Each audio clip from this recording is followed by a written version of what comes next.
Chapter 2 वास्तविक संख्याएं Euclid विभाजन एल्गोरिथम विधि के द्वारा आज मैथ से ज्ञात करना सीखेंगे। इस विधि के अंदर दो धनात्मक पूर्णांक होते हैं। माना दो धनात्मक पूर्णांक हैं ए और बी।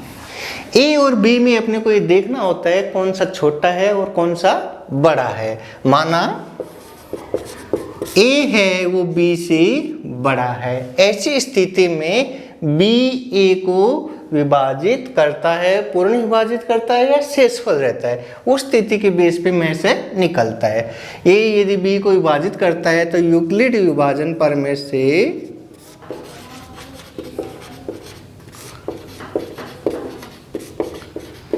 बी ए को यदि डिवाइड करेगा तो उस स्टेटमेंट से अपने पास आता है A is equal to B Q plus R. ऐसी स्थिति में यदि रिमाइंडर यानी शेषफल यानी आर की वैल्यू शून्य हो जाती है तो ये जो अपने पास बी की वैल्यू होती है वो में से होता है, तब में से होता है बी। यदि R not is equal to 0 है तो पुनः ऐसी स्थिति में अब R हो जाएगा अपने पास और B हो जाएगा।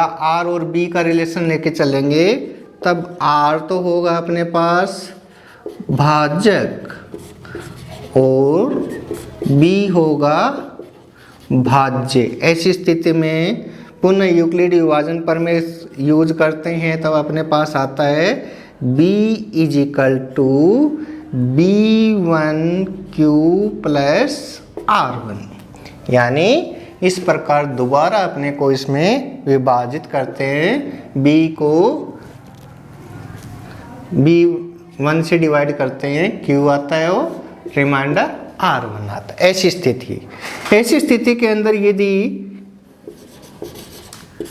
R1 इज इक्वल टू 0 आ जाए यानी शेषफल अब 0 आ जाता है तब में से होगा अपने पास B1। और यदि R1 not is equal to 0 आ रहा है तब पुनः प्रक्रिया वो दोहराते रहेंगे। प्रक्रिया का दौरान होगा। ये अपने पास फर्स्ट स्टेप तो ये आ जाएगा, सेकंड स्टेप ये आ जाएगा। यदि यहाँ पर R1 not is equal to 0 आया है तो फिर आगे अपने पास थर्ड स्टेप आ जाएगा। इस प्रकार से ये विधि चलती रहेगी। जनरली यदि इसको भाग से सीखना चाहें तो इसका सीधा सा है, अपने पास बड़ी वैल्यू क्या थी a और a को किससे डिवाइड कर रहे थे b से। डिवाइड करने पर क्वोशिएंट आ रहा था, रिमाइंडर आ रहा था। यदि यहाँ पे r की वैल्यू 0 हो जाती तो ये में से हो जाता अपने पास। लेकिन यदि r not is equal to 0 आ रहा है तो अब इस रिमाइंडर के द्वारा पुनः इसको विभाजित करते हैं। मान लेते हैं क्वोशिएंट q1 आता है, रिमाइंडर r1 आता है। ऐसी स्थिति में फिर देखते हैं यदि r1 0 आ गया, यदि r1 0 आ रहा है तो अपने पास R होगा वो क्या हो जाएगा में से। क्या हो जाएगा में से। पुनः यदि R1 not is equal to 0 आ रहा है तो पुनः R1 को इससे फिर डिवाइड करते हैं। इसके डिवाइड करने पर फिर अपने पास आ जाता है R2। यदि R2 की वैल्यू 0 आ जाती है तब R1 अपने पास क्या हो जाता है में से हो जाता है। इस प्रकार ये प्रक्रिया चलती रहती है। जब भी शेषफल शून्य आएगा उस समय जो भाजक था वो अपने पास में से होगा। ये अपने पास यूक्लिड विभाजन एल्गोरिथम विधि थी। अभी वास्तविक संख्याओं में यूक्लिड विभाजन एल्गोरिथम विधि द्वारा उदाहरण नंबर 1, 81 और 237 का महत्तम समापवर्ती निकालना है। यूक्लिड विभाजन विधि का प्रयोग कर ज्ञात कीजिए। जब आपको यूक्लिड विभाजन विधि कहा जाता है तो इसी विधि का यूज करना है, न कि आप अभाज्य गुणनखंड विधि से सॉल्व कर दें। तो इस विधि का यूज करते हुए अपने को 81 और 237 का में से ज्ञात करना है। तो पहले अपने को पूर्णांक देखने हैं। धनात्मक पूर्णांक क्या है?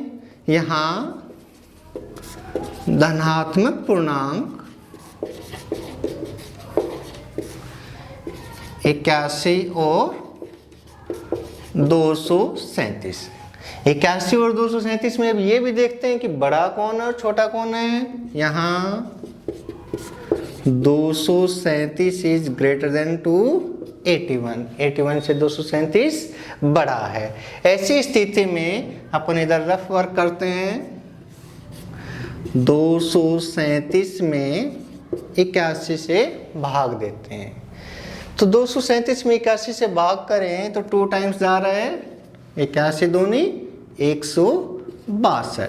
इसको घटाएं तो अपने पास शेषफल आता है 5 और 7। क्या देख रहे हैं? शेषफल है, शून्य नहीं है। ऐसी स्थिति में यूक्लिड विभाजन विधि का प्रथम चरण आ जाएगा 237 इजिकल टू किससे विभाजित किया था? 81 से। 81 क्वोशिएंट क्या है? 2 यानी भागफल 2 है, प्लस शेषफल क्या है? 75। यानी यूक्लिड विभाजन विधि का एल्गोरिथम का प्रथम चरण अपने पास आ गया। यहाँ शेषफल 75 नॉट इज इक्वल टू 0, शून्य के बराबर नहीं है। इस स्थिति में अब 75 को इससे फिर डिवाइड करते हैं। कितने टाइम जाएगा? 1 टाइम डिवाइड होगा। तो घटाने पर अपने पास प्राप्त हो रहा है 11 में से 5 घटाएंगे 6, और ये अपने पास आ गया शेषफल। तो दूसरा चरण आ गया अपने पास। किसको विभाजित कर रहे हैं? 81 को। तो चरण सेकेंड 81 इज इक्वल टू किससे डिवाइड किया था? 75 से। कितने टाइम? 1 टाइम। शेषफल क्या आया? 6। यहाँ फिर देख रहे हैं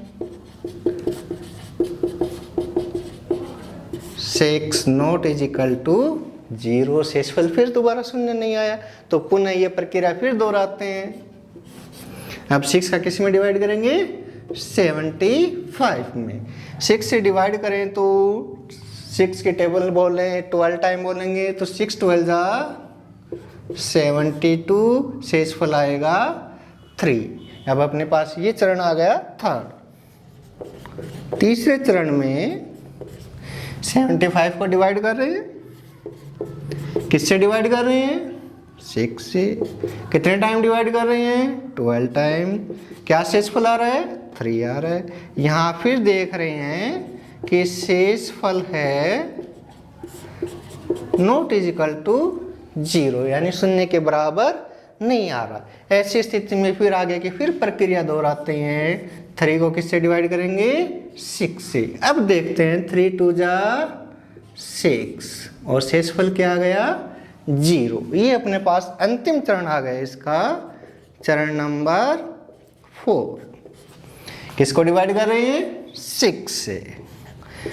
6 को किससे डिवाइड किया? 3 से। कितने टाइम डिवाइड हो रहा है? 2 टाइम्स। और शेषफल क्या आ रहा है? 0। यहाँ शेषफल शून्य है। क्या है? शून्य। ऐसी स्थिति में अपने को ये चेक करना है, यहाँ पर अपने पास भाजक क्या है? 3, और ये भाजक, या आप भाग में देखना चाहोगे उस समय भाजक क्या है? 3। उस स्थिति में जो भाजक होता है कब? जब शेषफल शून्य आ जाए, उस समय जो भाजक होता है वो उन धनात्मक पूर्णांकों का में से होता है। अतः में से